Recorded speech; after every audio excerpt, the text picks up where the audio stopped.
Ladies and gentlemen, welcome back to your Center of Social, Political and Economic Analysis. As we always do here, we'll give you and we'll try to give you some of the best analysis on the contemporary things that are happening in our world today, and especially with a huge focus on South Sudan, because understandably this is where I come from, and we want to give you all the best, the possible scenarios on the things that are happening on a daily basis in the world's youngest nation, and most of it is to educate ourselves, to learn from it, see what best we can learn or try to unlearn. What can we learn from, or what can we unlearn from? This is the main reason we are doing this, to educate the masses, to ensure that the young nation go on the right direction. And we feel and we know that this is the job and the task of everyone, of all the South Sudanese, and all the people, of course, of this world that have the capacity and the knowledge that they wish to share and produce and direct the nation to. So today we are going to analyze a lot of possible scenarios, things that are happening, and what I will call a proxy war. That there's a possibility of a proxy war that may happen in South Sudan, that is brewing, right, between different countries of East Africa. And before that, I would want to remind you again that we did a video a few weeks ago. You did not watch it, please go and watch it. And we talked about Nasir, the events that were happening in Nasir. We asked a simple question, whether those events, if not handled well by the government of South Sudan at the time, that if they could lead us to even bigger things that might not be controlled if they are not handled well by then the government of South Sudan and the Nuer youth who will live in the Nuer who live in Nasser, the Nuer youth. So well, it seems these things were not handled well. Advices of a lot of people, including the advices by the White Army, not to bring a unified force to Nasser to come and disarm them, were not heeded. And these have led to a lot of things, okay, including the fighting, including the takeover of Nasser by the youth, by the Nuer youth, and a lot of things that had occurred before that, between that time, between that video and now. So today I want us to just look at something a little bit different that might even, that has grown, okay.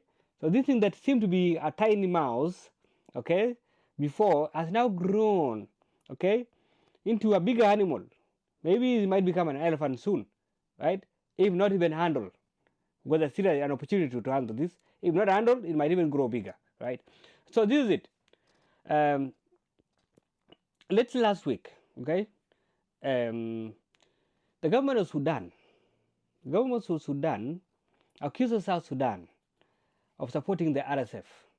That South Sudan have built a hospital that allowed the UAE, okay, to build a hospital in northern Bargaza state or in the border between Sudan and South Sudan, and that the RSF, the Rapid Support Forces, are actually moving towards South Sudan, and that they are even in South Sudan attacking people in South Sudan, and that the RSF are running from Sudan, coming to South Sudan, right?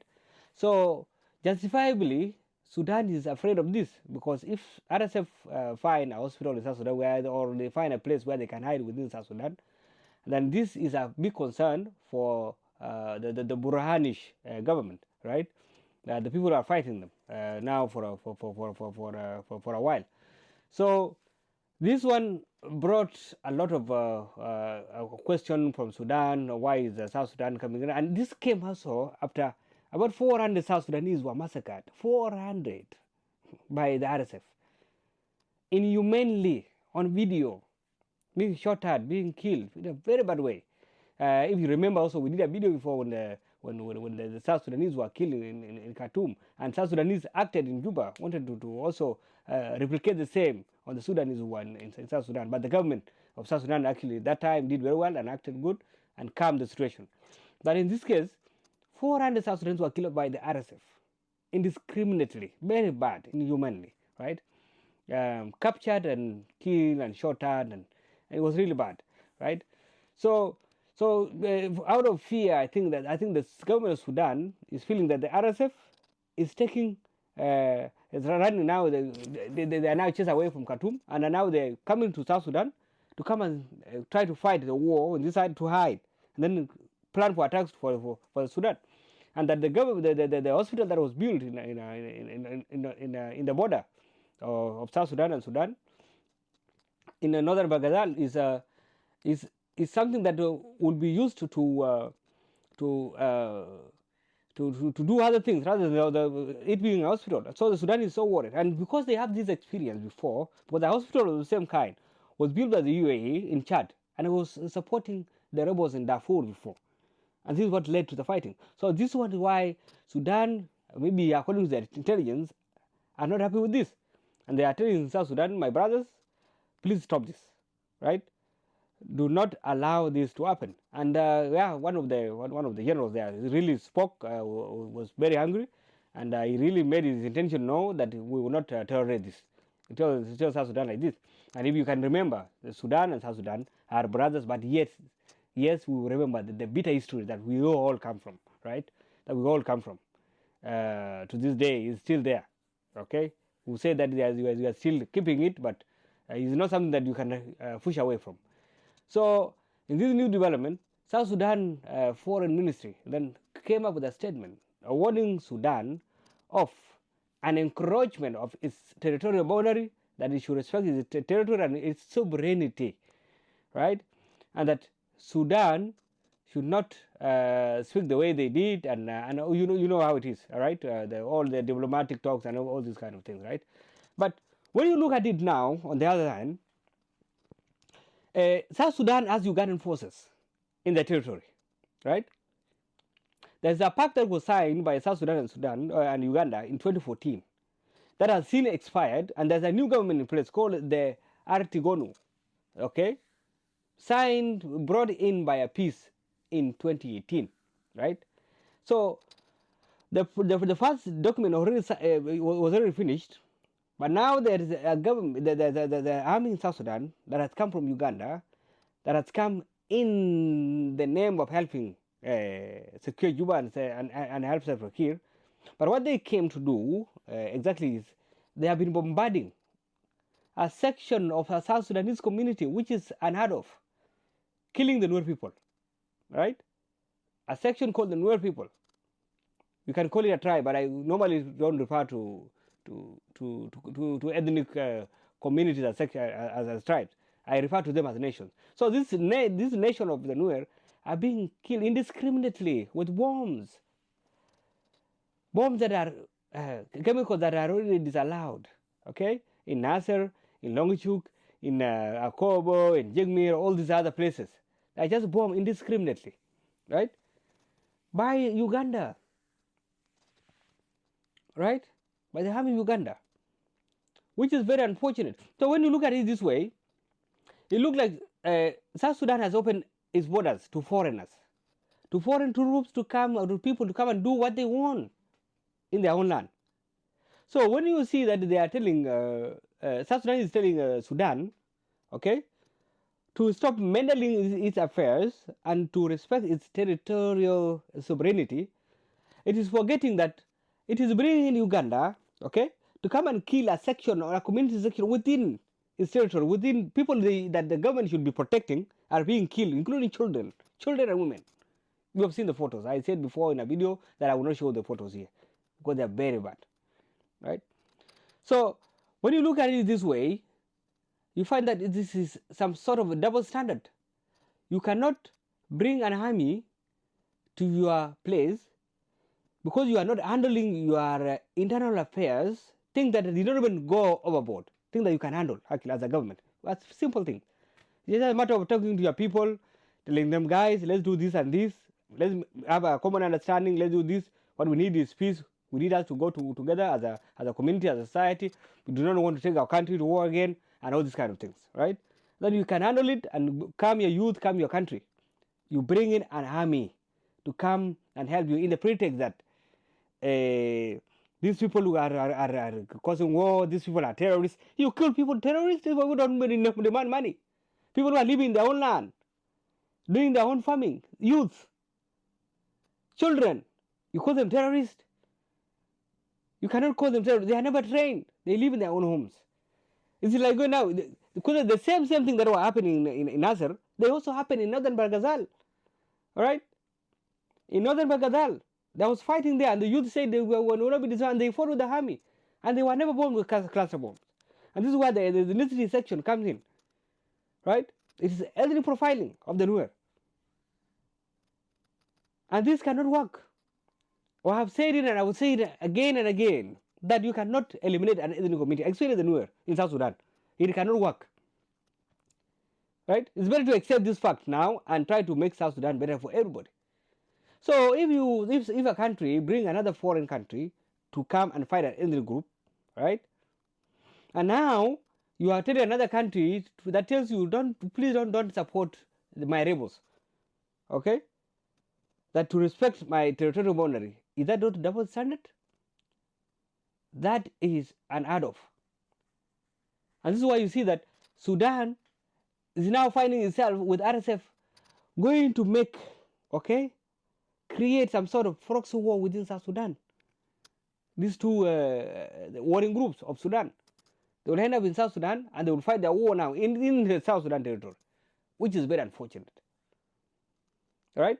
Because why? They have been shown the door already, that this is a country that anybody can just come in, we can just call you in, we can make a deal, give you money to come and kill one of the community or whatever you do within my country. So I can call you, I can call Uganda anytime, come and fight here. So any other country with your neighbor will do the same, man, will follow. It's as simple as that. So you cannot be surprised when you see Sudan making such statements. You also, just a week before that, you see that when the bombing Nasir, the antelope forgets that the Nasir is in the border of Ethiopia and South Sudan, and it goes all the way to the Warada, what is called district, in the Gambella region.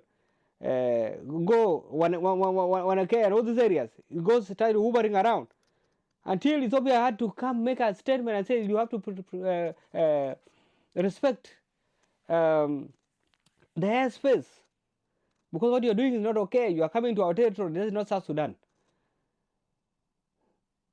South Sudan did not make any statement on that. But you see now, you are bringing that now. South Sudan now is, in that case, is fooling in Ethiopia to the war again. You get what I'm saying? And then, a few days ago, Raila Odinga, because the situation now is becoming so worrying, and the head of the East African community, President William Samoei Ruto of Kenya, sends Raila an envoy to South Sudan called Raila Odinga, a veteran politician who is respected with outside and inside Kenya, and also mostly in South Sudan and everywhere else. As somebody who is known and was vying for the AU seat, they did not get, but a well-respected politician who is known across the region, comes to South Sudan to come and meet both principals. We try to meet Salva Kiir Mayardit, the president, and also to meet Dr. Riek Machar, who has been arrested, all right, being accused of charges that nobody does not even know yet, right? And the rumorsly it is said that he's accused of what happened, that the youth in Nasir attacked the garrison, that it is Riek Machar who told them to attack the garrison. And these are fabricated lies. Nothing there. Completely nothing. Because in this case, Riek Machar was in Ataguru government with Salva Kiir. They were working all of them together, calling the youth, even trying to make the youth to allow the government forces to come to Nasir, right? So they are all, as a government, working together, trying to calm the situation. Instead, now the guys are the government is pulling out from Machar, telling him that it is your IO who did this. Because remember this, South Sudanese are not happy with what happened in Nasir. All of them, including people who do not live in Nasir, even in the home of the President Salva Kiir. They are not happy. People are not happy, right? At least those people who South Sudan who are level-minded, have seen the children who have been banned, and now South Sudan want to come out of this, all right? Want to pull themselves out of this, and now trying to find a scapegoat. And this scapegoat now is Riek Machar. Riek Machar from the SPLM-IO. right?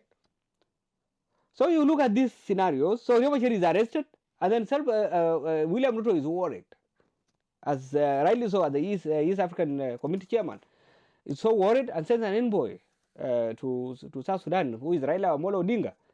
Raila Odinga goes and meets Salva Kiir Mayardit, and does not meet Riek Machar. He reports and said he was not allowed to go and meet Dr. Riek Machar, who is said to be under house arrest. And instead he's told to go and meet President Museveni in Uganda. So in this case, this tells you that South Sudan actually is being run from outside. There's a proxy and an ex-official president, who is President Museveni, Yoweri Kaguta Museveni, running the affairs of South Sudan, which is so shameful for us, because we liberated the country, we fought for freedom. Everybody, including the Nuer, who are being banned now, and they were the first people to pull the trigger to fight for the liberation of South Sudan. And now after we get South Sudan, someone want to eliminate them just because of ethnicity hate, creating hatred for nothing. All right. So you find this. Raila Odinga is not allowed to meet Dr. Riek Machar, and another statement come out today that the government say that that is not true. Whatever Raila Odinga is saying, just because now that one has created an heated debate to on South Sudanese across the world and everywhere else in the region, right? And so because they have seen that this is not good, that they should actually have allowed Raila Odinga to see Dr. Riek Machar. It was a simple thing. Just allow him. What is wrong with that? He has seen President Kiir. Let him go and see the other side. So in this case, when you look at it, it means that the government of South Sudan is either having some, either they tortured Dr. Riek Machar, which is why they would not want Raila Odinga to see him in that state, or if they did not torture him and he's in his good condition as they say, then the only thing would be they are fearing that if Riek Machar go and tell his side of this story, the world will know, because Raila Odinga will go and tell President Ruto, and everybody will know that this guy actually was not even involved in this, that he's being accused for a proxy war for nothing, right? Right? Because days before, the government of South Sudan started bombing the IO forces, places where they were in cantonment areas, waiting to be unified across outside Juba, bombing them, and then he later on tried to accusing them that they started fighting, and that's according to the press statement by Michael Makulwet. And so the government of South Sudan actually what is doing now is trying to think that they are very smart, okay? But what they are trying to forget, what they are forgetting is that in a world of today, there is no room for dictatorship, and dictators cannot operate. It does not work. Second, you cannot lie to people. The way South Sudanese before maybe did not have information, or did not know how to analyze things across the world, all South Sudanese are now privy of these things, are highly educated, understand what is going on in the world, and can give you an analysis that even you will not believe. So you cannot take South Sudanese as being fooled or something like this, or even the East Africans, right? Because now you are trying to bring to fool the way you fool people in South Sudan, you want to fool everybody in the East Africa region. But these are respected statesmen. These are people in their countries, all right, that have over the years, all right, fought for freedom. Over the years, have learned to tolerate each other, and have built a nation from nothing. Here you have a country where you are rich with the oil, nice soil, everything else is very good. Nice people, by the way. South Sudanese are very good people. Very good people, I can tell you. The only disadvantage that South Sudanese have, we will say globally, is the disadvantage of having bad leaders, right? Having people who are actually tribalist, people who prefer their families, instead of thinking that this is our country, let's build it together and let's move ahead together, right? So, in a nutshell, to close this, I will say that the blame games that South Sudan is having now and is trying to create, the war that it's trying to create, is very dangerous. And this war, I see it as an unfortunate thing that is going to be fought in the South Sudan territory. And it will be all these countries, all right? Because I don't think that it will be allowed that one ethnic community is wiped out of the world. Nobody will allow this. It is either there will be a fighting, and that will of course give the UN an opportunity to want to say that, okay, we are going to take South Sudan as a trusteeship. We will be so shameful. We will be so shameful for all of us. We will be so unfortunate. Something that we should all guard against, right? But who is going to guard it now? Now that every day you try to tear the country apart, right? Right? You cannot use money for everything. That money comes from the oil, from the blood of the people. It will not work. It will not work. Right? So it is better for South Sudan to know that this is too late. It is better to try and find now amicable ways, release Dr. Riek Machar, come and put your acts together again, fix the government, go apologize to the community of South Sudanese, go including the people of Nasir, go and pay reparations for the people that you have destroyed, the children that you have killed with chemicals and the land that you have destroyed. Go and pay reparations, apologize, try to build your country and bring everybody together. All of us South Sudanese together so that we can build a better nation. If you do not eat this, if you think that these are just talks and they will end, well and good, you are welcome. Go ahead, try whatever you are doing now, continue bombarding, try to go and kill the Nuer and everything else, you will face it. I can tell you this for a fact. All right? So nobody will allow you to kill them when they are sleeping. People will fight you. And in war, of course, you may have all the machineries, but you know who have been fighting the war in South Sudan, man. Right? These Nuer people who fought for the liberation of South Sudan. So people will fight you to the end. And in the end, when you're defeated, South Sudan will have it's going to be messed up. This is not what you should want.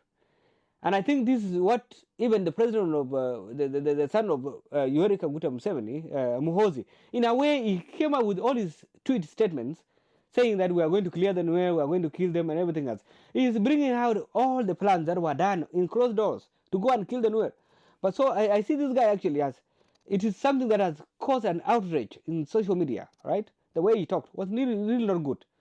But when we look at it also now, when other analysts look at it, he's actually telling people that this is what we did on closed door, and this is what was the plan, and that he actually has gone to South Sudan. He guys will feel sorry for the Nuer people. That is very unfortunate that a government can kill its own people. So maybe the guy feels sorry, and that's why he decided, okay, let me put this thing on social media for people to see, because it's not good. It's not a good thing to do. Even in Uganda, can you go to Karamajong and just want to wipe them out? Can you go to the Buganda people and just want to wipe them out? What reason? Right? So maybe the guy has seen this thing as useless, and that's why he decided to enforce this. But although he don't want to destroy the deal with President Kiir and his son-in-law, Bull Mill, he want to continue supporting them, but also he's exposing them to the world so that the world can see and try to help the world should try to help the Nuer people, because this is not fair. It's not a just war. This is what he's trying to say. So he exposes everything on X, and it's something that everybody should be happy about. Actually, should appreciate him for, because if he did not say it, nobody will know that was the intention. That was the plan. This has angered everybody, including the Nuer who are in government. Right? Everybody is hungry. Right? People may keep quiet, but everybody is hungry. If South Sudanese, actually, even people who are from the Dinka, actually, even people in government who are Dinka, came out and say that what the son of Museveni is saying is not good. It's not okay. That we cannot wipe out the Nuer, because this was exposed. Right? It was not said, of course, nobody will come out. But now they want to attack the son of Museveni because he has exposed what they designed underground. Right? So actually, Muhoozi, I was very angry with you for intending to wipe the Nuer out, including me actually. But now that you expose this, it is a good thing that you did, because now it makes people know what are the plans of South Sudan actually to wipe out their own people, their own brothers. It is very, very unfortunate, right? So I really hope that this proxy war will not be fought in South Sudan, because it's going to be very ugly. It's not good. The RSF should not come to South Sudan. Is now the accusation, don't just trade accusations of Raila Odinga did not do this. No. Be smart, right? Try to bring South Sudan together again. Because I don't think any South Sudanese want war. Most of South Sudanese are tired of war. Nobody wants war. People want to live peacefully in their own country. But if you want to push the people to the ladder all the time you want to push them to the wall, all right, they will respond. Just like it happened in Nasir. The boys and the people there were pushing the war on the wall, always raping the women, killing the young men, not giving them peace, taking their cows, destroying their home, always, right? Until they get tired and they committed a suicide, they did a suicide mission. How can you fight a garrison with a garrison with guns, huh? Fully equipped, division? It doesn't work anywhere, right? So it's better that South Sudan, as a government now, try to see things objectively. Realize that war does not fix anything. Realize that arresting people who are Nuer or anybody who open their mouth, arresting all of them and putting them, it does not help anymore. Just apologize and say that we are ready to build a nation. Because that's the only thing that will save the country. Otherwise, if you want to experiment and continue, want to instigate war, I want to lie on people, saying everything, using Michael Makuilwe, the Minister of Information, to lie on everybody, say everything that is inaccurate, saying that this whatever comes from the government is the right thing, everything on social media, disregard it. No. The media is not as it used to be. The media is on everybody's pocket now. Every truth goes out quicker than even you can even say it. You can imagine everything that you go to say on the media has already been said. And every lie that you want to put forth is known already that is a lie. It's not true. So what will you do in this case? You're just destroying the country. It doesn't work. All right? It doesn't work. Try another strategy. Bring South Sudanese together, apologize, ask for forgiveness, and better leave even the government and give it to people who can run it better. People who are not tribalists. People who are not tribalists. People who are autocrats. Meritocrats. So the meritocracy is given a chance, right? And the country will develop. So with this, ladies and gentlemen, we come to our conclusion. I'm just telling you that there might be a proxy war. There's a proxy war coming in, and it might be fought in South Sudan by the region. All these interest groups. The interest of Uganda is to pay its army, is to ensure that South Sudan fight all the time, so that South Sudan can always bring even onions, even tomatoes from Uganda. South Sudanese can never have peace so that they can produce their own food. They fight all the time. And they know very well that if we go and try to fight the Nuer will resist, because the Nuer are known for resistance, right? They will never accept this. And this is why they are using this tactic, right? So that area, that region become only a war torn all the time. 2 years, 3 years, peace agreement is agreed, talked on, accepted, we greet each other. After 1 year, 2 years, it's finished again, we go back to war like this, and it continues. Is it what we want, President Salva Kiir Mayardit and your group, and the government of South Sudan? What you fought for, to liberate South Sudan? To come and give South Sudanese war all the time? And divide them based on their ethnicity?